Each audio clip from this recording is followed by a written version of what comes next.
కష్టమంటే తెలిసినోడురా నిరుపేదరా రైతన్నరా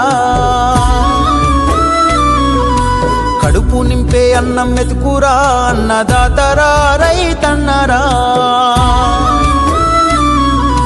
కష్టమంటే తెలిసినోడురా నిరుపేదరా రైతన్నరా కడుపు నింపే అన్నం మెతుకురా అన్నదాతరా రైతన్నరా ఎండనక వాననక చలి అనక నేల మట్టిని నమ్మిండు రేయనక పగలనక రాత్రనక కష్టజీవిగా నిలిసిండు ఎన్ని బాధలున్న కన్నీళ్ళనొచ్చినా ఆకలి మరిసిండు